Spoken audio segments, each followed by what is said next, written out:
Hi, this is Kane Hodder, Victor Crowley, Jason from Friday the 13th. You're listening to WithoutYourHead.com. All right, we're back here once again at the station of decapitation without your head. And the terrible one, Troy, is with us now. It's true, I'm here. Yes, and we're joined by our weatherman, Bob Elmore. What's going on, everybody? How you doing? Very, very well. Happy to have you here again. My pleasure. I missed you guys last week, but I'm back. It's crazy. The weather, it's hot, it's cold, it's raining. Mm-hmm. That's the weather. Yeah, that is very technical. Yeah, the rain's very intense around these parts right now. Hey, did you guys get hit with that tornado or hurricane that went up the East Coast? It did go by. Yeah. It was kind of scary. Every once in a while, something like that. Very rarely. Hurricanes happen once every few years as a serious thing. Tornadoes is a pretty rare event. Yeah. But again, magically, they always touch down in a trailer park. I don't get it. Maybe there's a lot of metal around. But really, it's true. It's crazy. You wouldn't think so. I'm not trying to be cruel to the trailer park folks. It's real weird. I think it's attractive because of the metal. That's what I'm thinking. Maybe it's because there's so much metal in those homes. Right. Well, something going on there. Something scientific that I have no idea. Like lightning mixing with the metal. Someone should invent then a tornado magnet. So when the tornadoes come, a tornado magnet, it just hits us the magnet. They have out in the middle of nowhere. Mm-hmm. And then it doesn't hit it. No one lives by the tornado magnet. They're like, don't go by the tornado magnet because that's where the tornado goes. Be like a lightning rod. Exactly. I'm going to get on Don't get sci-fi. He's like gone crazy. What are you talking about, tornado magnet? What? Well, you're saying that the... What's wrong with you? Jeez. What? Really? A professional meteorologist, fella. No, this is no professional at all, but what you just said was completely, I don't know. I think brilliant. It's bullshit. No. Are you okay, Neil? I mean, really.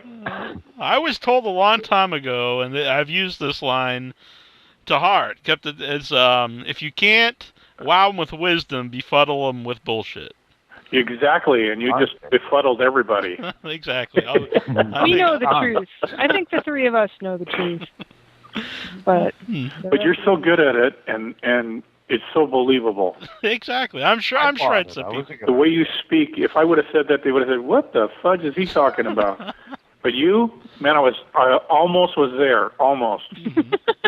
You felt like you were in one of the mobile homes. I was right there in the middle of it, waiting for a tornado. Yeah, waiting for that giant magnet in the middle. I don't know where that came from. That's your vast experience of baloney. Yeah. And being a New Englander, you really get to know the weather. But it's going to be like a giant... Part of your blood as a New England person. Magnet, right in the center of the place, 12 feet tall. Exactly. I think God just hates trailer parks. That's my opinion. That's it. That's the thing. Get the hell out, people. What? Okay, I'm not going to go there. It's probably time to stop. I was going to say something, but I'm not going to. Speaking of tornadoes and yes, the weatherman here, this weekend is Sharknado 2. Ooh. Whoa. Mm-hmm. Another epic movie brought to you by Sci-Fi. Yes. Mm-hmm. I don't think anybody should miss that at all. I mean, we all should be glued to the TV to watch this one. Mm-hmm. I'll tell you what really blows my mind. When this concept first came out, those are my two biggest irrational fears. Sharks and tornadoes. You got it. Makes no sense. I mean, really, the tornado thing in New England, it's like it touches down like once in a trailer park, it moves on. I'm not in a trailer park scenario, so it's really not a big deal to me. But it still makes me anxious because here I am, and I'm very afraid of tornadoes. If I see a tornado picture, it makes me uncomfortable. Sharks, the same thing. So and there are sharks, in New England. That's in the past few years has been like shark uprising. For real. It's not just like scare tactics trying to make news happen, which happens. But, no, not with the shark thing. Sharks are move it in to eat some seals, but still, it's not like I hang out at the ocean all the time either. So it's really. You can go down to the pier. You can watch them swim by. That's how close they are. Actually, when I was a kid, and Troy and our uncle would fish off the pier in the canal, Cape Cod Canal, and at night we go squidding, and if it's a clear night, you can really see down. What's swimming underneath you, and we had seen sharks swim right below us on the pier off the canal, and it's pretty cool. Yeah. I would not find that cool. Well, I guess maybe I would. Maybe. Mm-hmm. I had like a shark moment where I thought I was going to overcome my fear of sharks. I was actually in Florida. I was on the Gulf of Mexico. It was very, very shallow. Like you could step out. You'd be like a mile offshore, and you could just step. And I caught. Do you know what a bonnet head is? Oh yeah. Yeah. So it was this like little 2-foot, looks like a hammerhead shark, but it's not a baby hammerhead. It's called a bonnet head. And caught it and pulled it up, and there it is. And I had this, like, whoa. Like, Neil, didn't you have a crazy animal experience where you kind of look at them and they look at you and you just kind of have that moment where you're, like, in total sync with your animal? I heard something outside, and I went on the deck, and I just turned around the corner, and I was like, not face to face, but he was right there with a coyote, and he just looked at me. And, So I was in total sync. Here it was in my hands, could live or die, and it was so cool. It was fascinating. It felt so neat. It was like wet. If you could have soft sandpaper, it was wet, soft sandpaper. It was really cool, and I thought, oh, this is it. My fear. Now I respect the animal, and my fear is gone. No. Let me tell you something. Years ago, somebody caught a baby tiger shark off of Newport Pier. Wow. Cut the line and let it go. It would have died. Well, my kids saw it in the water. I went out. I got it. Went and got some pliers and took the hook out of its throat. Was carried it around, showing everybody the baby shark. And took it out as far as I could swim out and let it go. Mm-hmm. But it was the same thing. That feeling that that the skin of a shark is really unusual. Oh yeah. It was cool. But they taste good too, though. On the other hand. I don't know if I've ever had shark. Oh, had a lot of opportunity for it. You have got to have it. It's so good. What is it like? Because I like all different kinds of fish. Right. This is a little firmer. Yeah, it's a firmer flesh, so you can barbecue it really, and it barbecues so well. It's more like a steak kind of meat, isn't it? Yeah. Exactly. I know. Really good. I really like it. Did our uncle ever catch? I know you caught dogfish before. Did he ever catch a shark, Troy? Oh yeah. Yep, several times. You said the boat. Yep. They they have almost, well, I guess it depends on the kind of shark too. Like they might differ shark to shark, but like a tiger shark has almost like a swordfish kind of quality to it. Those things are scary. I saw those at Disney, and they're horrifying. They got like crazy teeth. Even like a great white's pretty scary. It's got a lot of big teeth. No, don't want to play with those. The tiger shark's got like crazy. They're all messed up looking and all over the place and weird. There's no pattern or rhyme or reason. They're just these nasty barbs all over their face. I think the strangest shark I ever saw was a basking shark. Oh, those are ugly. They look like a big trash bag floating. That was. The sucker had to be like. My toes are curling. Yeah, that was off the canal, right? It went underneath the pier. Yeah. Yeah, what? You were. It was like there. Yeah. Oh, because weird things will go through the canal because it's actually connected to the ocean, so things will swim through the canal. When they're going. Yeah, to the but ocean. I didn't know those were anywhere near here. Our canal is celebrating its 100th birthday this year. Yes. Really? Mm-hmm. Yep. It is a man-made canal. Yep. I believe, there was an old guy who used to live in town who helped build the canal. I think he passed away. So what do you do? You guys are talking about stuff that's like, that's back, old stuff. Back the East Coast is old. Mm-hmm. West Coast is, I'm going, wow, this is all fairly new. Yeah. Yeah, it's pretty cool. It is nice. Yeah. I don't know if I could ever. If I was going to move, it'd have to be somewhere else old. Yeah. That's something else about Florida is it's all strip malls and real dull. To me, it's very dull. And new things. Who was the actress in Sharknado or Tornado Shark or whatever it's called? What's her name? Something Reed, Tara Reed. Yeah. Tara Reid. That's I got to meet her, and she's a very kind of nice person. Mm-hmm. Very loud.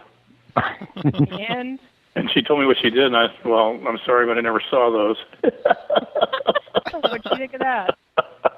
I go, what the flip is this Sharknado? And I guess, but it's really popular. Are you kidding? Yeah, Oh, people you know are going. what's terrible though? If you watch it, and please don't, but if you do, there are no tornadoes in that movie.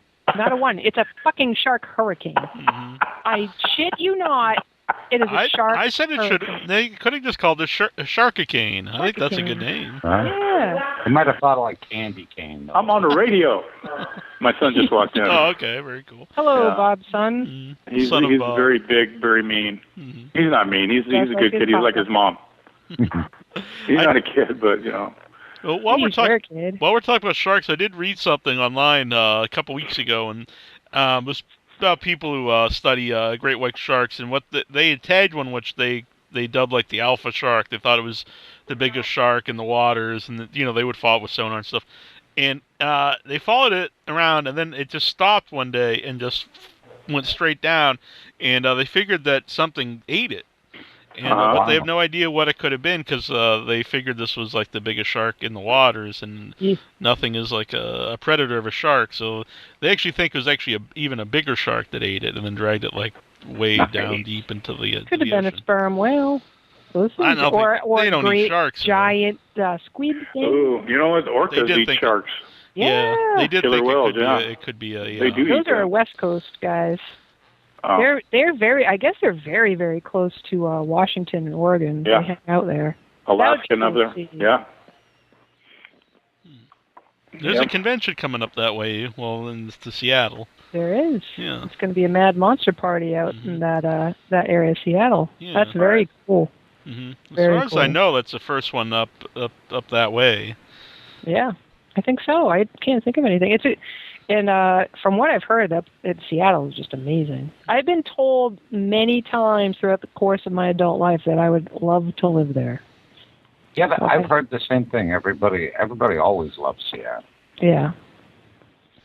I think the rain would drive me crazy though. After It's very wet up there. If you can take that, it's beautiful because you know there's forests all over the place and there's a lot of rivers and lakes and stuff like that. But I kind of like the rain. I like the rain too. right. And I Like when it's coffee. been raining recently, I've been really happy. Mhm. Like it was like downpour the other day, and I opened the window to my vehicle and had my arm out. I loved it.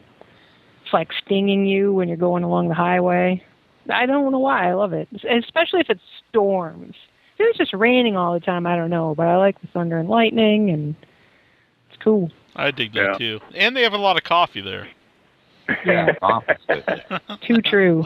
And I do like my And coffee. I'm sure you like it for the many, many, many, many '90s bands. Yes, I could like tie like I could get all grunge and yeah.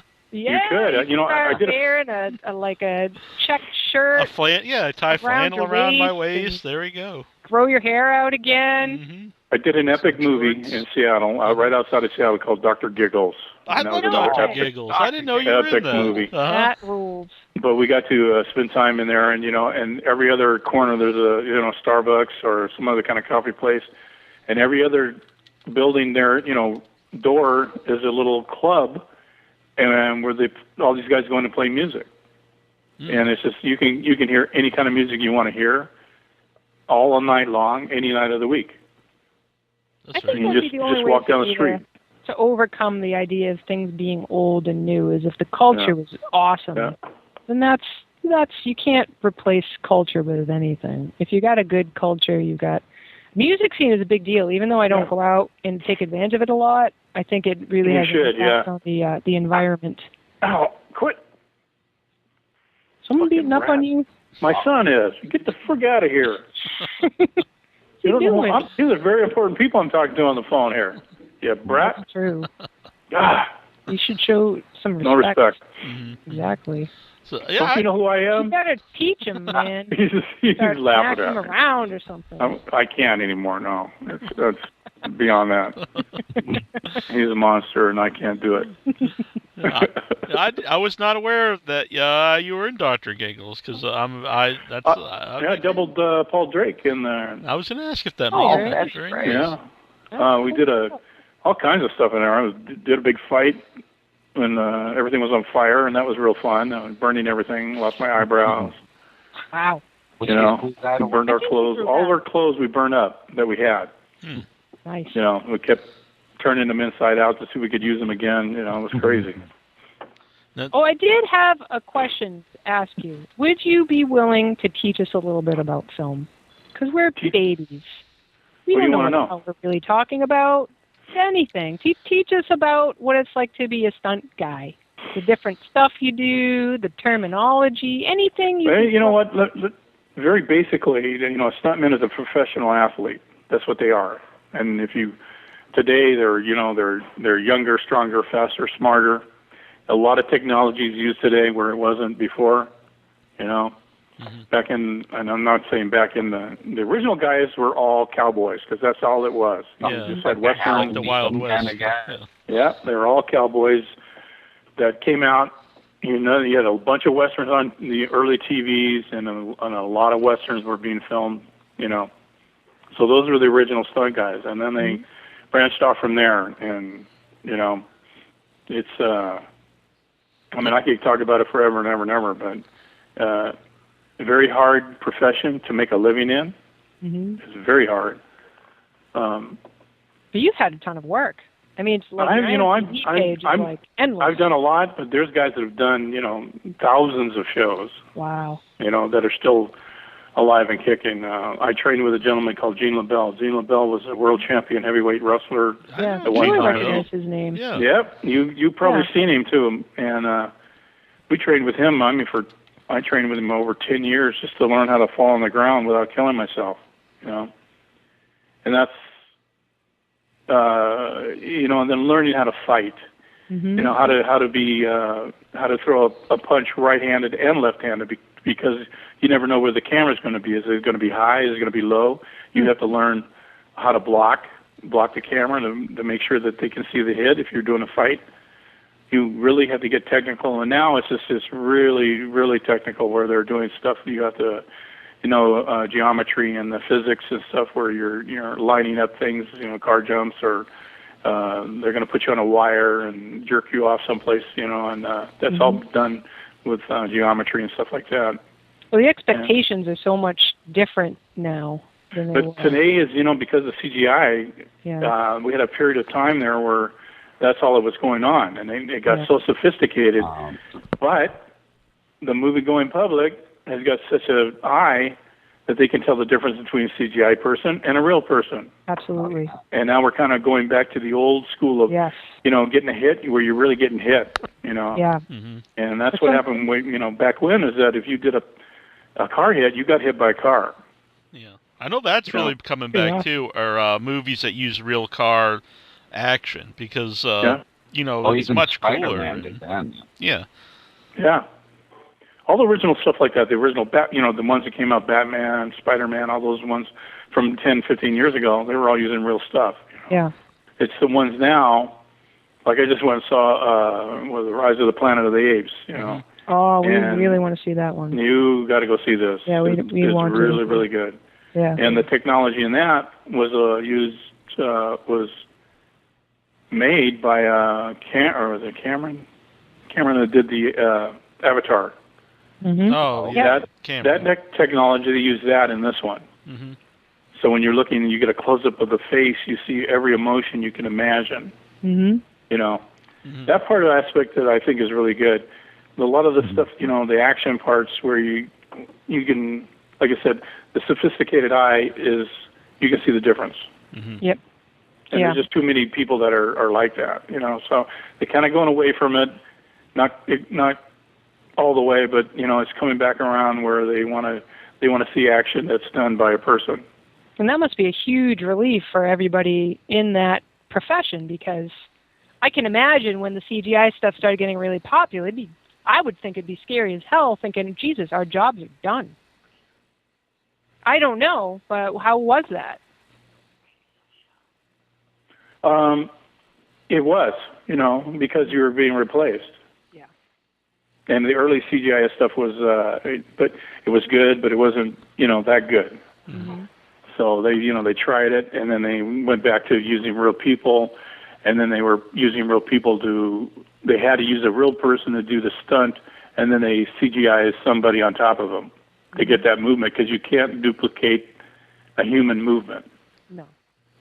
To make it look like a human. You're close, but you just cannot do it. So now you have a bunch of people going in, and they're putting, green suits on, and they film them, and then they put something over them that could be a monster or whatever it may be, and to get that movement down. Yeah, that's something Neil has brought up many times, and I think we all can agree with this, that it's the weight, that it's so hard to convey weight and actual force in any of these characters unless there's a real person behind it. Right, because you don't believe it then. Yeah. Walking is a different, when a human walks, it's too hard to duplicate that. Mm-hmm. And, this is it's going through the, growing stage, and, it changes all the time. But as far as I know, that they're starting to get away with it. We're going through I'm going to put this out there, that SAG-AFTRA are negotiating a new contract for stunt players, and we're getting screwed on it. Oh. So I'm throwing it out. Feel free. Speak your I piece. remember years and years ago, we had a demonstration in front of the old SAG office in Hollywood, and we wouldn't leave the park. We would not let them leave, the SAG officers leave their parking lot, and they called the cops, and then all of a sudden Charlton Heston shows up, and then we had news crews, and we had news cameras everywhere, and blah, blah, blah, blah, blah. That's the unity that the stunt community had at one time, and now we have representation and people that are, getting paid to do this and do that, and it's all bullshit. Yeah. So a lot of back scratching and pocket lining, I'm sure. Exactly, and that's too bad. I mean, I fought a lot of years to keep our unions, keep it strong and all that, and to not mess up with my retirement, and that's all they want to do. Yeah. But anyway, I'm not going to get on a soap opera about it, but hey, it's interesting stuff, and honestly, I think it's really is good for people who really appreciate film. It's good for us to know about, because it's just like any other corrupt company. When you hear about certain companies, I won't, name specific news stories, but when you find out a certain company is doing something you find immoral, and your dollar changes, you will spend that dollar differently. Yep. So anytime you want to get on the soapbox about how crappy you feel. Yeah, another thing was brought to my attention, that most of these, the A-list actors are now producers, so they're riding two horses here. They're an actor. They're supposed to belong to the Screen Actors Guild, and they're supposed to, abide by the bylaws of that. But then on the other hand, they're producers, and they're out to make money. Yeah. This is a money-making business, and that's understandable. And more power to them. But, when you have a company like Walt Disney, who's the cheapest company in the world, then it's hard. I don't know how. I get a million stories about Disney, having to go to the Burbank lot to go fight over a check because they thought it was too much money. Wow. And I had to explain to them that it was a contract, and that's what it was. I'm supposed to be paid. Yeah. And they didn't understand that. Why are you making so much money? And and then to go on and on and on with somebody in payroll who said, "Just give me the check and let's get on with it." But that's them. Yeah. I mean, it just sounds, honestly, in the non-acting world, it's the same kind of thing. They just hope that you'll give up. Yeah. Well, you don't have to work for them. You don't have to do anything. You don't have to work for them. You don't have to work for non-union wages. But the people that need they want to make a living. They want to get experience. They want to prove to people that what they can do, and so on and so forth. And it's getting harder and harder and harder. Yeah. It's very sad. It just seems like what's going on everywhere. That could be with anything. It is. It's just anything. This just happens to be the film industry, but But that's going to be even more cutthroat, you know. Oh my God! You don't know. It's absolutely cutthroat. Absolutely. You don't know what's going on behind, you know, the doors and stuff like that. You just don't know. Mm-hmm.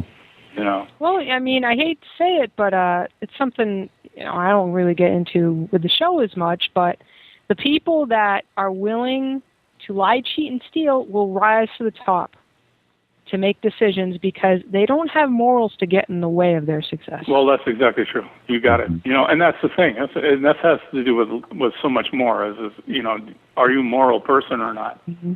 Are you willing to lie and cheat and steal in order to rise to the top?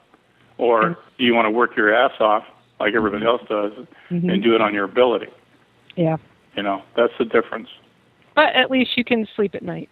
Well, that's the difference, and that's it. And you know, the money that you made it honestly, and you made it by hard work, and you're going to be a much better person for it. And somebody's going to need somebody to trust one of these days, and you're going to be the person to trust because this other AO, you know, was a liar and a cheat and whatever else.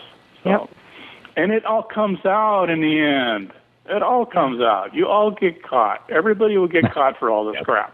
I sure hope so. But they never and you see it. You see it. Eventually, you'll see it, and oh my God, it's exposed. Well, we can expose whatever you want here. You give us the Hollywood. I will. You know, the more information I get, I'm going to start keeping track of it, and I'll let you know what's happening. Absolutely. I had no idea about that. Yeah, this is all. You know, people don't realize what goes on. Yeah, and they should really. Oh yeah. And the thing, you know, what's getting, you know, people have these lofty ideas of all these actors and everybody involved in the film industry is just living this sweet life. Yep. And people don't get it. And I've recently encountered some people that were griping about autographs and things like that. People don't understand that being involved in film doesn't mean you've got a cakewalk. It's a job, and you've got to. It's a job. It's a very hard job. Into it, yeah, because you get one job. That doesn't mean you're set. No. You got to keep on going. You got to appeal to people. You've got to make a name for yourself, and that's not easy. A reputation is a reputation. Mm-hmm. You know, either it's good or it's bad. Yeah. And if you get a reputation for hard work, you know, you're trustworthy, you show up on time, you give them their money's worth. That's a hard reputation to create. But when you get it, that's when you start benefiting from this, and you can make a very lucrative, you know, living. Yeah, but you earned it at that point. You know, yeah. You know, you definitely earned it. But you know, you can't be an asshole. You know, Chevy Chase was an asshole. I couldn't stand that man. Yeah, that's definitely came across. You know, he was just a real turd, and. Yeah. And then once he's not on top of the world from the movies, and no one hired him. No, he dropped, didn't he? Yeah. Boom. Yep. Even his restaurant failed. Everything failed, and you know, they had one of those on Route 1, and I think Saugus, and it doesn't exist anymore. Hooters is still going strong. They're all gone. Chevy's is abandoned. So, but you know, the good people. If you're a good person, you know, you're going to go, and that's what I believe, and try to be that way, you know. So I got 30 years in the business. I worked really hard at it. You know, I have a retirement, thank God. Mm-hmm. And I still, in fact, I got a $20 check today in the mail. Ha, ha, ha, ha, ha. Get yourself a steak. So that there. was the Dr. Giggles residual. But you know what? I'm going to do that. I'm going to talk a little bit about it, you know, besides the weather. We can, I'll come up with something. We'll talk about film, behind the scene, you know, and you don't know how many people, you know, what's a key grip? What's a grip do? What is, you know, what's a PA? What's a, you know, a first and a second and a third, and what do those guys do? And all that crap. And, you know, what does the director really do? You know, what is a producer? What's an associate producer? You know, Absolutely. They're all gophers anyway. Absolutely. You know what? I found out what a Foley is recently. I found out what a Foley is because I ended up being, I was looking at some behind the scenes of Human Centipede, and Foley was there, and I didn't know what Christ a Foley was. So I'm watching it, and it's a little sound studio, and a guy's got like a side of a pig or beef or something, and it's for Human Centipede 2.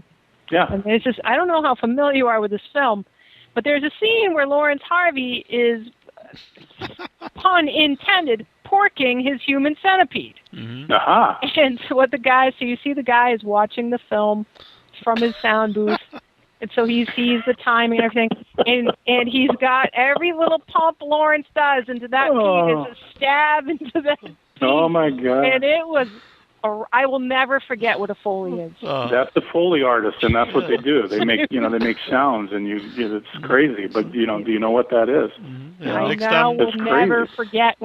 Next time someone bangs on my door, what are you doing in there? Oh, I'm just doing my Foley I'm a Foley work. guy. Leave me alone. That just seems like an awesome job, honestly. There's another one. I mean, there's I got some good friends of ours. Their son is a recording engineer, and that's what he's trying to get into is movie recordings and sound and stuff like that. And it's very hard, but he's trying. So all I can tell you is with anything that you do, persistence is the key. If you keep at it, you keep at it, and you keep at it, you're going to get a shot. When you get your shot, you better know what you're doing because you're only going to get one. That's it. The very first show we ever did was 2006, and the first guest on the show was Sid Haig, and the very last thing he said on the show was he said it was, I forget who gave the speech, but he said he always remembered it because I asked him about everyone knows Sid Haig did all these roles, but really it was later in life when he came upon Captain Spaulding and then became like an iconic thing. And what was that like for him and all stuff? And he said he remembered this speech, and it was if you love what you do and you're good at it and stuff, just never give up, never give up, never give up, never give up. And I was like, that's it was something I listened to and I've always thought about, and I was like, that's good advice because this guy, he had a great career anyway, but it was a lot later in his career when he got that big role. Right, he never stopped. Mm-hmm. Yep. He did all kinds of stuff. I mean, just good God. I talked to Sid. We picked him up at the airport. Again, this is for the famous Kalamazoo show that we did. Okay.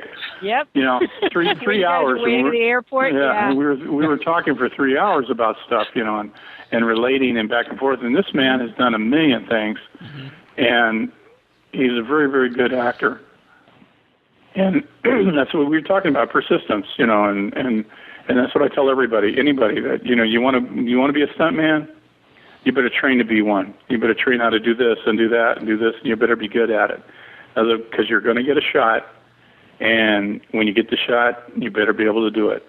Because they don't forget. If you mess up, you're done. Bye. See you later. Mm-hmm. Word gets out, and it's a very small community, and that's it. Bye. Yeah, I can imagine there's only a few big decision makers out there. Yeah. You said about burning the eyebrows off doing Dr. Giggles, and I know I read Kane Hodder's book, and that he really goes into detail about his he's a really serious burn, and when you do a scene with fire, like obviously you have to respect the fire, but what goes through your mind when you're working with the fire? Well, you take every precaution you can think of, really, and you better be able to say no to something if you're not comfortable with it. I don't care. It doesn't make you a less of a, of a person to say no. Mm-hmm. It's better to say no than to try to get hurt. But we had fireproof gel, we had underwear on, we had fireproof everything, and just they turn the heat up, and it's hot, and you're going through this fight routine, and flames are, And for me, myself, I just kind of put it out of my head, and I'm trying to remember the sequence of the fight, the dance, and trying to make sure that the dance was done correctly. And all this other stuff was background, but that other stuff was burning our clothes up and burning hair, and and we were getting so hot that the gel was cooking, and the heat-proof underwear was steaming up, and the steam got so bad it was coming out our shirts, Wow. And that's when you start to cook. Wow. That's when your flesh starts burning, and you're cooking inside. How badly damaged have you been from this career? Just bumps and bruises, and it's taken its toll on me now, where I can, it's real hard to walk and stuff like that. But the worst thing I did, I doubled John Goodman in a movie called Everybody's All American, and they had to throw me. I was dead, had a big fight and got killed, and then they threw me through a glass window. Well, when I went through the glass window, I cut my right wrist, so I felt that, and that's the one where it was pumping blood out. And I mean, I had hundreds of cuts from the glass, but that one was really deep, and that I felt. And as soon as no they yelled, sugar glass. No, this is real stuff. And as soon as they, Taylor Hackford was the director, and as soon as he said cut, there was a nurse on set. She jumped on my arm, stopped the bleeding. We went over and looked at the video because we were ready to do take two, Mm-hmm. And he said, no, we got it. And I went to the hospital. Wow. I got 75 stitches inside and out. So that was probably one of my worst ones. But, I mean, I had more banged up than I can think about. You mentioned take two, so people were actually ready to go into take two. We were ready to go. We had another piece of glass, yeah. We were ready to put it all together and take two. They had two pieces, so the one, just thank God we got it in one take. I know from, people don't know, I do wrestling shows, spoken to tons of professional wrestlers, and a lot of the older guys say that it's not necessarily the big bumps, big falls, it's all the bumps over the years. It's the everyday stuff that happens, and for 30 years, and then you're 60 years old, and you can hardly stand up, and your legs hurt, and your elbows hurt, everything hurts. Your dementia starts because you have how many concussions did you have over the years? Who knows? Wow. That's another thing. Yeah. And look at the pro athletes, football players. Yeah. Oh yeah. And so on and so on. Which at the time, no one knew, what a concussion was, and didn't think that it had any effects on you long term. It was just not me. I've had a bunch of them, where you get dinging, and again, when you become a professional, you're expected to act like a professional. You get beat up. Well, you should be able to get beat up again, and you should be able to beat up again. And there's some guys that'll, they want you to do 10, 15 takes. Well, that's when you start getting hurt. Oh yeah. But you train. Again, when I said at the beginning, you train like a professional athlete. You train every day. You go to the gym. You run. You work on bikes. You work on cars. You work on tumbling, trampolines, whatever. Any kind of thing to get you to where you're 300 pounds and you can move that 300 pounds like a 110-pound man. Mm-hmm. That's the difference.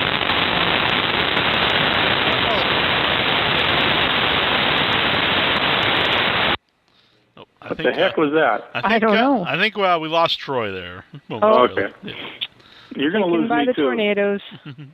I got a shark at my front door. Yep, all right. Sharknado has arrived. It's been a pleasure to talk to you as always. Hey, I got one question though. All right. Yeah. What's up with you, Annabelle?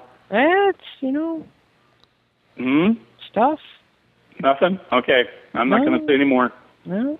Read all about it. Everybody can read all about it on Facebook. Check it out.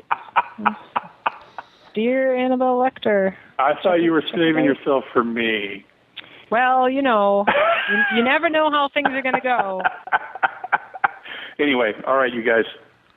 My pleasure again. I'm telling you, one of these days you're going to look back on this and you're going to laugh and you're going to giggle about all the crap that you did and had to go through. And giggling about the crap we're doing. You're going to be on national television and they're going to be going, "What did you do? How did you get started? What did you do to get in there?" Whatever.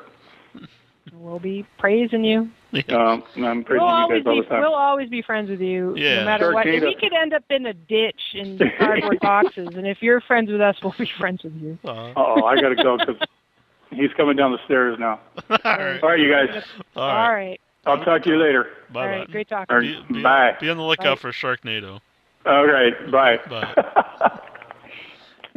Do you think Sharknado? Do you think Bob could predict a Sharknado? Maybe. I don't know. He's not a coastal guy. I don't know. Maybe we could figure out some kind of device. Maybe you could have like a compact mini mobile park. Mm-hmm. And intensify the amount of metal in it, so it equals the amount of metal in a real trailer park. See, that was the idea. That was the whole point of of a tornado magnet. Yes. See, I was following you. I'm right there with you. I was giving you a little hard time, as was Bob, but I think we all know, Bob included. And I think the thing is, we're afraid to share the truth with the world because, there's a lot of mobile home people out there. We don't want to scare all you mobile home people, but I mean, come on, the rumors are true. I'm gonna make millions here. Kind of destined to be tornado screwed. Get an apartment. I love my apartment. All right, actually, we're going to go to break here. We're going to play some Casket Creatures, and we're going to try to get Troy Jones from the ditch. Exactly, but we will be back either way. So stay tuned. Listen here to the Artist of the Month, the Casket Creatures. Want to thank Stephen Lack for coming on earlier, and of course, Mr. Bob Elmore for joining us. We shall return. And by the way, if you're listening to the show right now, go over to facebook.com/group/withoutyourheadhorror and join in on the chat. It is good times. We will be back. Hi, this is Sid Vicious. You're listening to InYourHead.com.